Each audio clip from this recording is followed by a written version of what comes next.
प्रियतम बच्चों, कक्षा 12वीं, विषय हिंदी ऐच्छिक, पुस्तक अंतरा भाग 2, पाठ प्रेमघन की छाया स्मृति। लेखक का नाम आचार्य रामचंद्र शुक्ल। प्रिय विद्यार्थियों, पिछली कक्षा में हमने आचार्य रामचंद्र शुक्ल के जीवन का परिचय पढ़ा। हमने जाना कि उनका जन्म कहाँ हुआ, उन्होंने कौन कौन सी साहित्यिक रचनाएं लिखी हैं और उनकी साहित्यिक विशेषताएं क्या क्या हैं। आपको यह भी बताया गया था कि आपके प्रश्न पत्र में जीवनी का प्रश्न अनिवार्य रूप से शामिल रहता है। अतः प्रत्येक लेखक एवं कवि की जीवनी आपको परीक्षा की दृष्टि से तैयार करनी है। अतः पिछली कक्षा में विस्तार पूर्वक हमने आचार्य रामचंद्र शुक्ल जी की जीवनी पर चर्चा की थी। आज हम उनके द्वारा रचित पाठ प्रेमघन की छाया स्मृति प्रारंभ करने जा रहे हैं। प्रेमघन की छाया स्मृति पाठ आचार्य रामचंद्र शुक्ल जी का संस्मरणात्मक शैली में लिखा गया निबंध है। प्रेमघन जी से जुड़े इस पाठ के अंदर लेखक ने हिंदी भाषा एवं साहित्य के प्रति अपने प्रारंभिक रुझानों का रोचक वर्णन किया है। साथ ही परिवार के अंदर साहित्यिक वातावरण और उनके पिता की साहित्यिक रुझान में भूमिका को भी स्पष्ट किया गया है। बाल्यावस्था में लेखक के मन में भारतेंदु हरिश्चंद्र और राजा सत्यवादी हरिश्चंद्र के लिए एक ही अवधारणा बनी हुई थी। लेखक का मन उन दोनों में कोई अंतर नहीं कर पाता था। इस घटना का भी पाठ में लेखक ने उल्लेख किया है।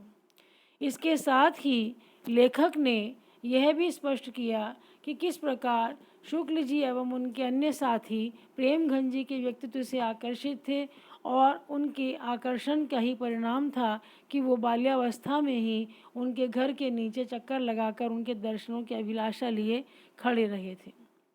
लेखक ने यह भी स्पष्ट करना चाहा है कि वर्तमान युग और उनके युग के बच्चों में, उनकी सोच में, उनकी विचारधाराओं में किस प्रकार का अंतर दृष्टिगोचर होता है।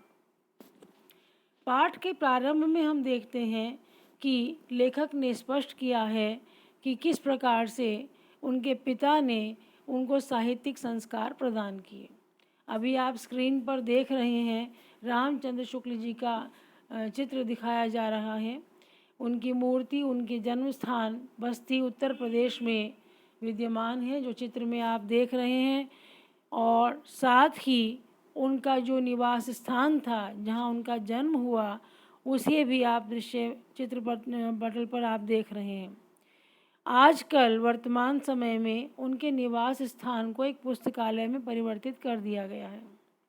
और साथ ही बना चित्र बद्रीनारायण चौधरी प्रेमघन जी का चित्र है, जिसे आप स्क्रीन पर देख रहे हैं। विद्यार्थियों, ये बताते हुए अत्यंत अफसोस होता है कि हमारे हिंदी के जो साहित्यकार हैं, उनके जीवन से जुड़ी हुए स्थान या महत्वपूर्ण घटनाएं या स्थितियां या स्थान आज भी उपेक्षा की दृष्टि से देखे जाते हैं। उनकी रख रखाव आदि की व्यवस्था में ढिलाई बरती जाती है, तो यह उचित नहीं प्रतीत होता। जैसा कि हमने अभी देखा कि उनके द्वारा जो उनके निवास स्थान पर बनाया गया जो पुस्तकालय है, वो आज भी उपेक्षा का शिकार है। पाठ को आगे बढ़ाते हुए हम देखते हैं कि पाठ के आरंभ में ही शुक्ल जी ने ये स्पष्ट किया कि उनके पिता फारसी भाषा के अच्छे ज्ञाता थे और पुरानी हिंदी कविता के भी प्रेमी थे। फारसी कवियों की उक्तियों को हिंदी कवियों की उक्तियों के साथ मिलाने में उन्हें बड़ा आनंद आता था। इतना ही नहीं, वो परिवार के सभी सदस्यों को इकट्ठा करके रामचरितमानस और रामचंद्रिका का पाठ बड़े ही चित्ताकर्षक शैली में पढ़कर सुनाया करते थे। बाल्यावस्था से ही आचार्य रामचंद्र शुक्ल को ये संस्कार पिता की तरफ से प्राप्त हुए। उनके पिता को भारतेंदु जी के नाटक बहुत प्रिय थे और कभी कभी वो उन नाटकों को भी अपने परिवार के सदस्यों को इकट्ठा कर सुनाया करते थे। और इन्हीं स्थितियों का परिणाम था कि लेखक के मन में बचपन से ही साहित्यिक संस्कार घर करते गए और हिंदी भाषा के प्रति एक विशेष रुझान उनके मन में जन्म लेता गया। अभी आप स्लाइड में देख रहे हैं कि बचपन में लेखक के मन में भारतेंदु के संबंध में क्या भावना उत्पन्न हुई। इस घटना का वर्णन करते हुए लेखक ने पाठ में ये स्पष्ट किया है कि जब वो छोटे थे तो राजा सत्यवादी हरिश्चंद्र का नाम आपने सुना होगा, जो अपनी सत्यवादिता के कारण लोकप्रिय थे। उन राजा के नाम के साथ भारतेंदु हरिश्चंद्र के नाम की समानता होने के कारण लेखक का बाल मन उन्हें एक ही चरित्र के रूप में देखता था और उनकी ये अवधारणा बड़े होने पर ही बदली। लेखक के मन में इस नाम के प्रति एक सात्विक भाव था और इसी सात्विक भाव के कारण लेखक के मन में भारतेंदु जी के प्रति एक अभूतपूर्व मधुर भावना बनी हुई थी। जब लेखक मात्र 8 वर्ष के थे तब उनके पिता का तबादला या बदली, या जिसे आप ट्रांसफ़र कहते हैं, उनके पिता की बदली राठ तहसील से मिर्ज़ापुर में हुई।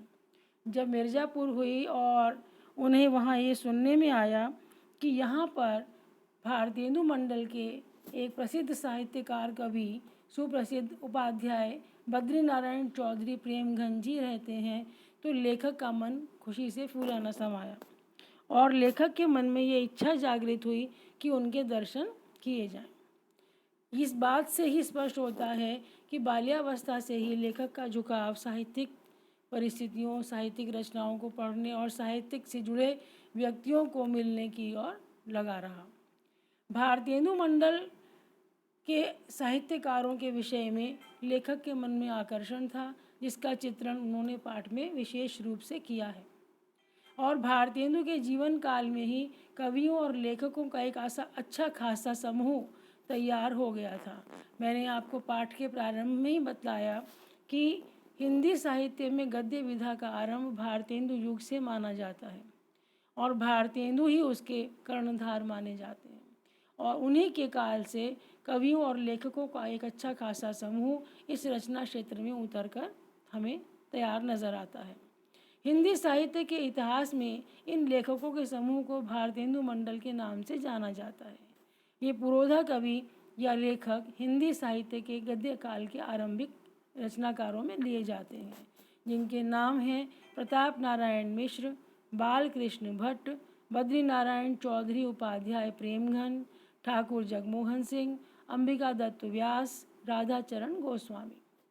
पाठ के इस अंश में आपने बच्चों ये जाना कि लेखक के बाल मन पर उसके पारिवारिक परिवेश और पिता के संस्कारों का यह प्रभाव पड़ा कि वो साहित्य के प्रति झुकते चले गए और हिंदी भाषा के प्रति समर्पित होते चले गए। यद्यपि लेखक के पिता ये नहीं चाहते थे कि वो अपनी पढ़ाई लिखाई से मन हटाकर हिंदी साहित्य की ओर झुकें।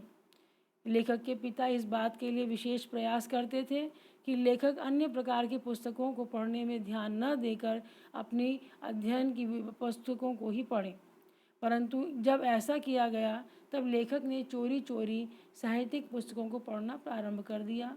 पिता के पुस्तकालय से पुस्तकें लेकर के चोरी से पढ़ना और उनके स्थानीय क्षेत्र में जो पुस्तकालय था वहाँ जाकर हिंदी साहित्य की पुस्तकों को पढ़ने का शौक़ लेखक रोक नहीं पाए और उनके इसी शौक़ और रुचि का परिणाम था कि वो कम उम्र में ही साहित्यिक रचनाओं का अध्ययन कर चुके थे और एक साहित्य के प्रति, हिंदी रचना के प्रति, हिंदी भाषा के प्रति विशेष झुकाव उनके जीवन में दिखाई देना प्रारंभ हो गया था। इसके अतिरिक्त भारतेंदु एवं बद्रीनारायण चौधरी प्रेमघन के प्रति आकर्षण का वर्णन लेखक ने किया है। पाठ के अगले अंश को हम पाठ की अगली कड़ी में पढ़ेंगे। तब तक के लिए अनुमति। अगली कक्षा में आप जब आएँ तो कृपया इस पाठ के इस अंश को पढ़ कर के आएँ। अगर कोई समस्या या कठिनाई है तो उस पर प्रश्न पूछिएगा। उसके पश्चात हम पाठ को आगे बढ़ाएंगे। धन्यवाद।